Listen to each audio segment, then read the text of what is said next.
Question 421. Which of the following is responsible for periodic inspections of an apartment building? A. Tenant. B. Owner. C. Maintenance chief. D. Property manager. Correct answer is D. Property manager. While the owner holds the ultimate responsibility, the property manager is the one typically tasked with the hands-on execution of these periodic inspections. Their role includes 1. Regularly assessing the property, checking for maintenance needs, safety hazards, lease compliance, and overall upkeep.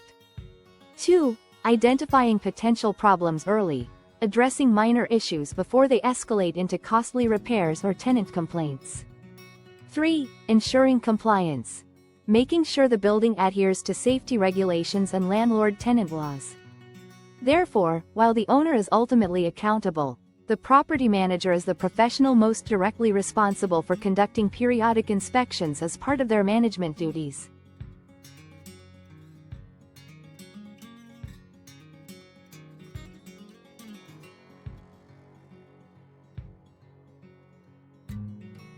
Question 422. When a written instrument signed by a person names someone else to act legally for him, that named person is called an A. Subagent. B. Licensee. C. Attorney in fact. D. Paralegal. Correct answer is C. Attorney in fact. A subagent is an agent lawfully appointed by another agent to assist in carrying out the principal's instructions. A licensee is a person who has been granted a license to perform certain acts, such as a real estate licensee.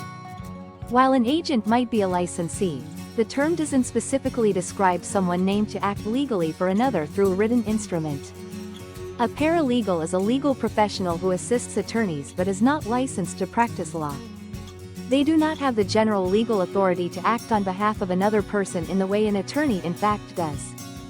This is a person who is authorized to act legally for another person, the principal, through a written document called a power of attorney. The attorney in fact does not need to be a lawyer, an attorney at law.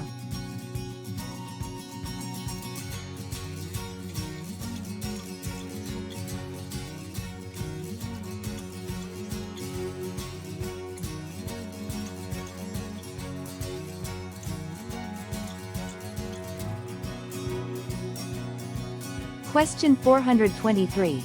If a property seller asked his broker about the religious background of a potential purchaser, the broker, A, should provide the seller with the requested information, as long as he also warns the seller that it cannot be used to discriminate against the buyer, that the information may not be used to discriminate against the buyer. B must refuse to provide the requested information. C should ask the buyer's broker for permission to reveal that information to the seller. D. It is the broker's duty to the seller to reveal all material facts such as the buyer's religion. Correct answer is B. Must refuse to provide the requested information. Both federal and California fair housing laws prohibit discrimination based on religion. Asking about or providing information regarding a potential buyer's religious background is a direct violation of these laws. A broker has a legal and ethical duty to comply with fair housing laws. Providing the seller with this information, even with a warning against discrimination, facilitates a potentially discriminatory action. A buyer's religious background is not considered a material fact in a real estate transaction and has no bearing on their ability to purchase the property. A broker's duty to disclose material facts pertains to the physical condition of the property, the buyer's financial ability, and other factors relevant to the transaction itself.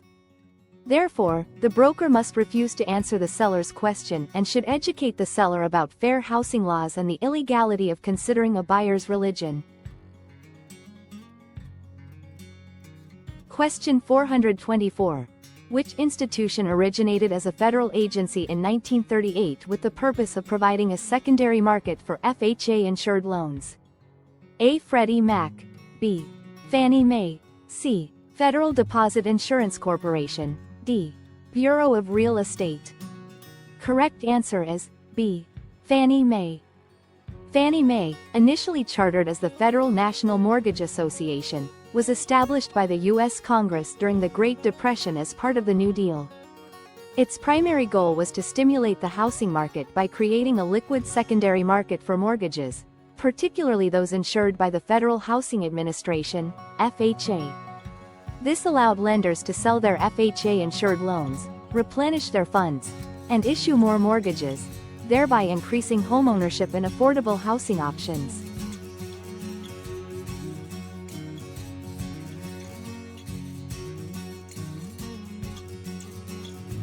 Question 425.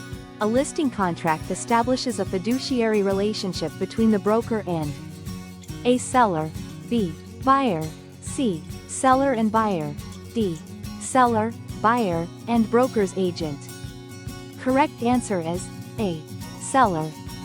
A listing contract is an agreement between a seller of real property and a real estate broker.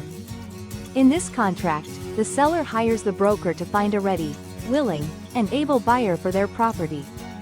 This contract establishes a fiduciary relationship between the broker, as the agent, and the seller, as the principal.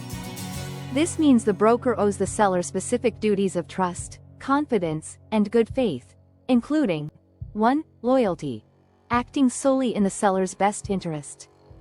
2. Obedience, following the seller's lawful instructions. 3. Disclosure, informing the seller of all material facts. 4. Confidentiality, keeping the seller's confidential information private. 5. Accounting, properly handling any funds belonging to the seller. 6. Reasonable care and diligence, using their skills and expertise to market the property effectively.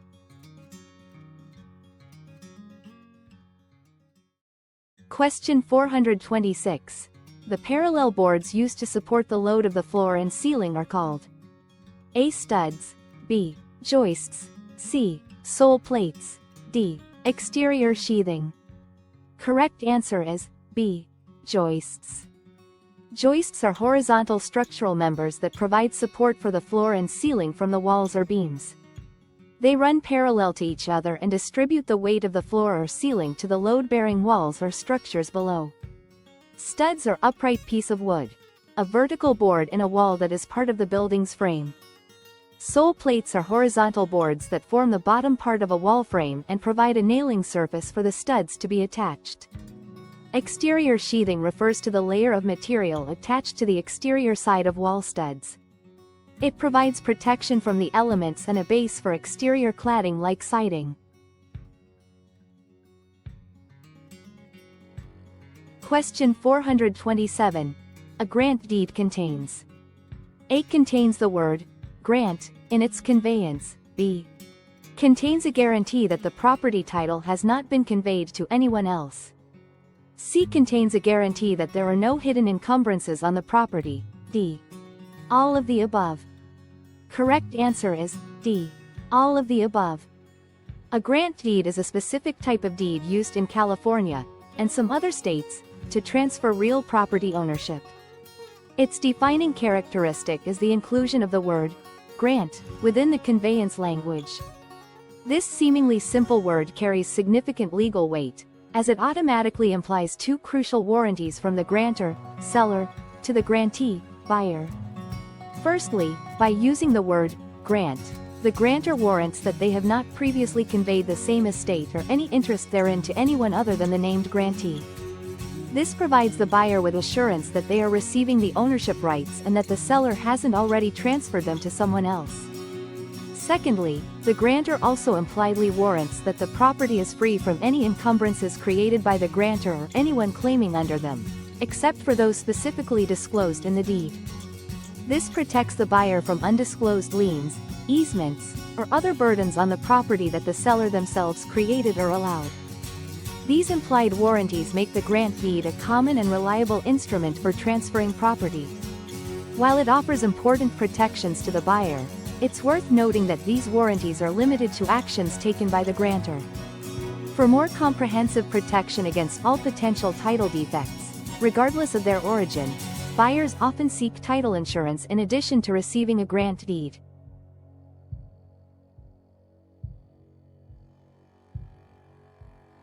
Question 428.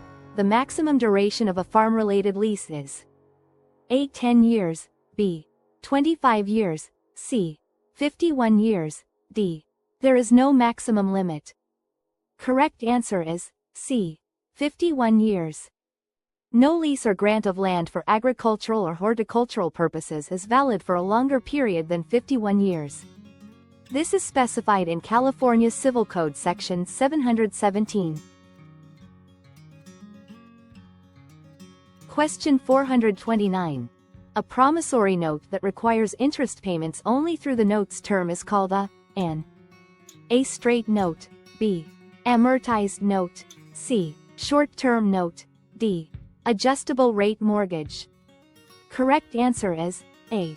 Straight note. Straight note requires the borrower to repay only the interest on the loan during the term of the note.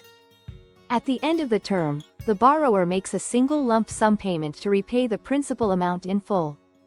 An amortized note spreads the repayment of the loan amount, principal, and interest over the entire loan term through equal monthly payments. Short-term note refers to a maturity period of less than 1 year. While short-term notes can be straight notes, it's not a defining characteristic. Adjustable rate mortgage, ARM, is a type of long-term loan where the interest rate can fluctuate periodically based on a benchmark index.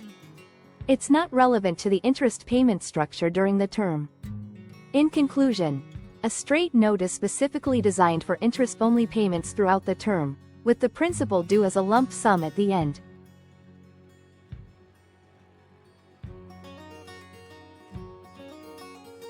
Question 430. Emblements are A. Real property that grows on the land of the property owner, B. Personal property of the person who grew them, C. Real property that is tended by a group of people, such as a community garden, D. None of the above. Correct answer is B. Personal property of the person who grew them. Emblements are an exception to the general rule that things attached to real estate become part of the real estate. Because they are cultivated and require ongoing human effort, they are considered personal property of the person who grew them. Annual crops such as corn and tomatoes are termed emblements, categorized as the personal property of the grower. Trees and grass do not require annual planting, and so are real property belonging to the property owner.